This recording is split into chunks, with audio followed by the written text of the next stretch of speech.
The indigenous elders of North America share their stories about star people living inside our Earth. Could this be locations underwater where UFOs are seen coming from? And we know they have tremendous speeds, hypersonic speeds, underwater, in the air, and taking off as fast as a shooting star. They used to call them the Anu, their friends from above. They had tremendous wisdom. They also had beards. They were very lovable to the indigenous people. And they claim that they also live in areas underneath the Earth. So is there other super intelligent life living inside our Earth? And we know that we've had sightings of UFOs from the air plunging into the sea. This is also confirmed by U.S. Navy drills, pilots and technicians, and also coming from the sea, entering into the air, taking off at hypersonic speeds. So belief in subterranean worlds has been handed down as myths and legends among generations of people worldwide. For example, ancient Greek Socrates spoke of huge hollows within the earth that were inhabited and vast caverns where rivers flowed as well. The Cherokee Indians tell that when they first came to the southeastern United States, they found many well-tended gardens, but not the people who cared for them. So obviously they had agriculture, cultivation. Now eventually they discovered a group of people who lived underground and came out only at night to tend their gardens. Isn't that strange? They harvested the food and took it underground to their cities. These people were small, had blue skin and large black eyes, they said. The sun rays were too harsh for them, so they built their cities underground and only came out at night using the light of the moon. And the Cherokee people called them the moon people. This reminds us of what certain archaeologists, and you'll find them on YouTube, in Latin America say that these entities come out at sunrise or sunset because our sun is too strong for them. Kindly support my Patreon account since YouTube has again demonetized my YouTube channel. The daily posts are 5 videos daily, and they are totally different from what I have on my YouTube channel. Thank you so much for your support and that you find all my content so interesting. You'll find the Patreon account details in the description box below. Now, I've included certain images from the Moon and Mars here because these obviously look constructed. They're not, they don't look like logical geologic formations. And we have legends from ancient Greek, ancient India, the Vimanas, which have a lot of text concerning flying ships going out into various areas of our solar system. And who knows who built these structures? This is on the far side of the moon that we see here.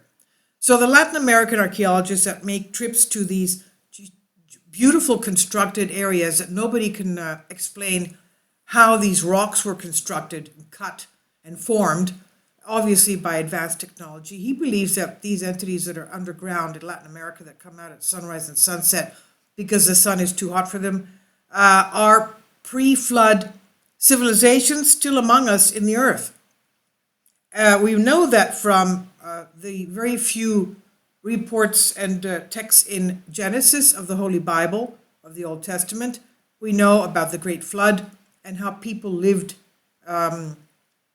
many years and were, of course, very sinful, and there had to be a great flood to change things.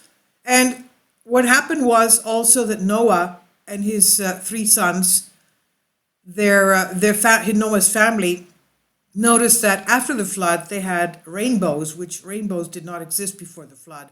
So obviously something with the position of the sun and the sun's rays in the new atmosphere of the earth were totally different than what was around before.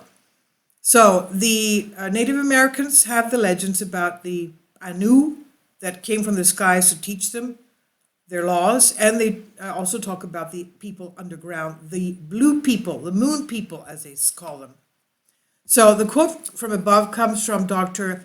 Andre Sidkiller Clark, Professor Emeritus at Montana State University, who is Cherokee Choctaw and has been researching the star people for many years. She's written many articles and books about them. And she was collecting encounters between them and Native Indians. I recently published 2 articles, the person says here, detailing Indigenous stories of encounters with the star people. One was regarding the Indigenous elder who shared a story about the star people that crashed on his reservation. The second article, published a few days ago, about the elder who showed Dr. Clark a petrified alien heart, which he claimed belonged to the star people. And we'll read that later. Now, the people were also mentioned in a 1797 book by Benjamin Smith Barton.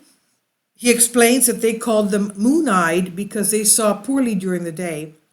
Later variants add additional details, claiming the people had white skin and not blue, and that they created the area's pre-Columbian ruins. Barton cited his source as a conversation with Colonel Leonard Marbury. In her book, Clark recounts a story told to her by an 84-year-old elder who she called Uncle Bo. And according to him, the old ones tell stories about people from the stars who lived underground near Tanana. There are many stories. The old ones told about the star people who lived among them and went underground near Tanana.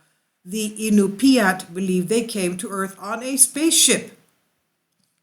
Clark then asked him if he'd ever seen a spaceship, to which he replied, "Plenty of times. I was born here in Athabascan territory." And that's near, as we know, Yellowstone supervolcano. He says, "I was here before Alaska became a state, and my people lived here for thousands of years before any white man ever came here.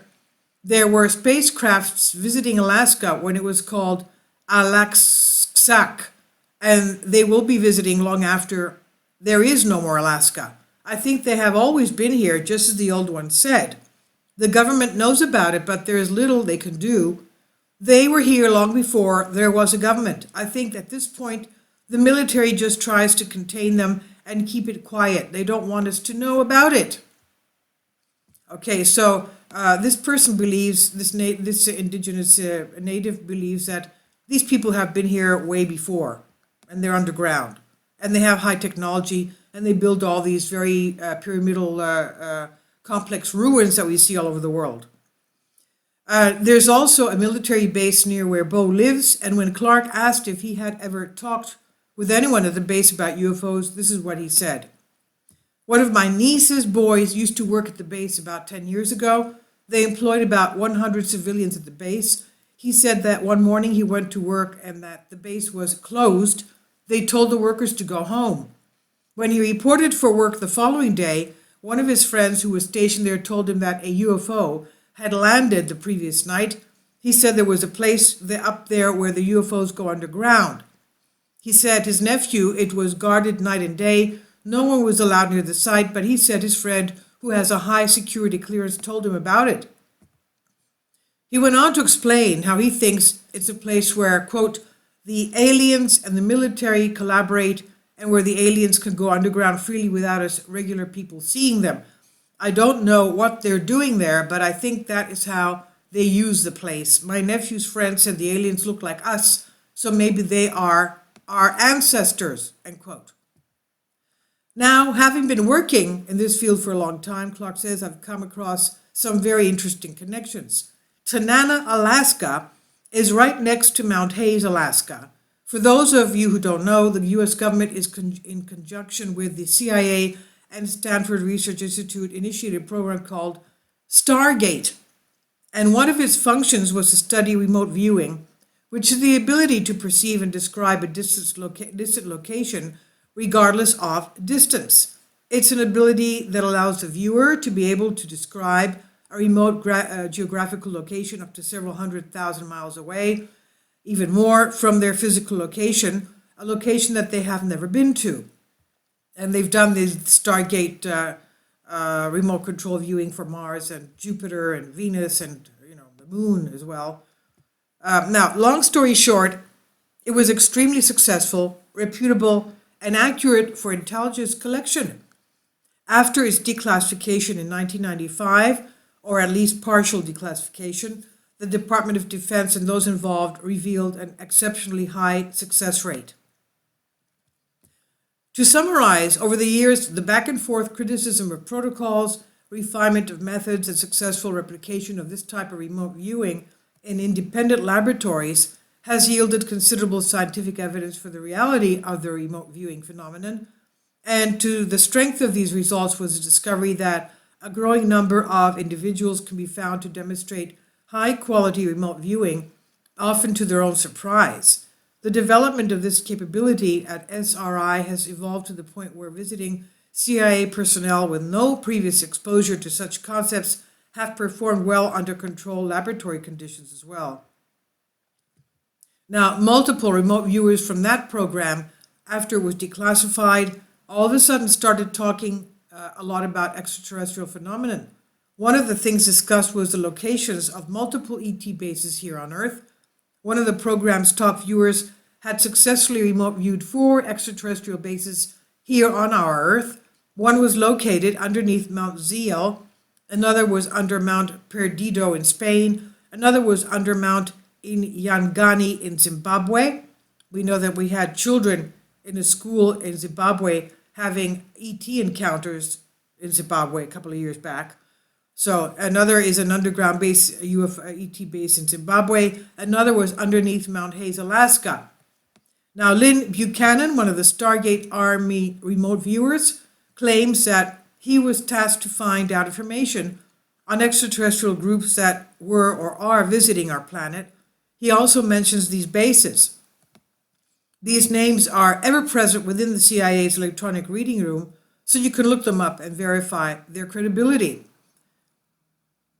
After the declassification of the program, most of the people involved in the program also became publicly known. So what's the point? Mount Hayes is right next to Tatana, Alaska, where Elder speaks of, as mentioned earlier in the article. And with regards to his nephew, there are multiple military bases within the vicinity, such as Eielson Air Force Base. It's interesting that I read this story shared by Dr. Clark and then come across his connection with a remote viewing program. Another interesting story, as told by Dr. Clark, comes from Mary Winston.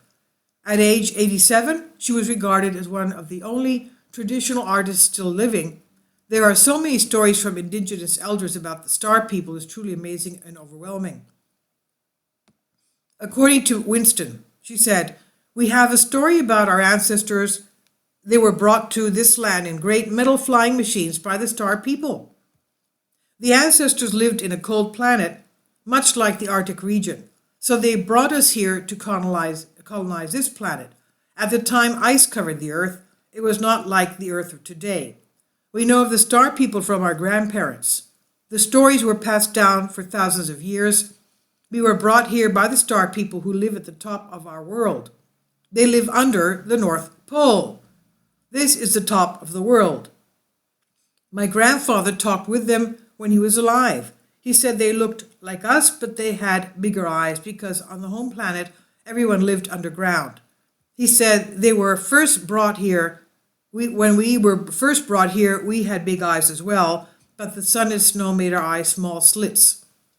Clark goes on to cite several other very interesting interviews with Indigenous elders about living underground on our planet.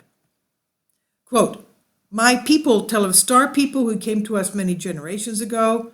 The Star People brought spiritual teachings and stories and maps of the cosmos, and they offered these freely. They were kind, loving, and set a great example. When they left us, my people said there was a loneliness like no other." This is the people that they call, the Star People they called the Anu. This is according to Richard Wagamis, one of Canada's foremost authors and storytellers from the Waba Simung First Nation in northwest Ontario. So several ancient texts from various cultures mention beings from another world that exist within our own. One such world referenced in Tibetan Buddhist and Hindu tradition is Shambhala, which is described as a hidden kingdom within our own planet, a place we do not understand and is difficult to find. We've never really been down there ourselves, at least as far as we know. So it's interesting to imagine that the Earth, what the Earth looks like at its core, even though instruments can be used to determine the makeup of it, to see it in its entirety would be fascinating. So we should not be so quick to dismiss these mythologies. And let's remember, mythology in Greek really means true story. This is from Collective Evolution, Creative Commons license here on Collective Spark. Please leave your comments, and thank you for your support.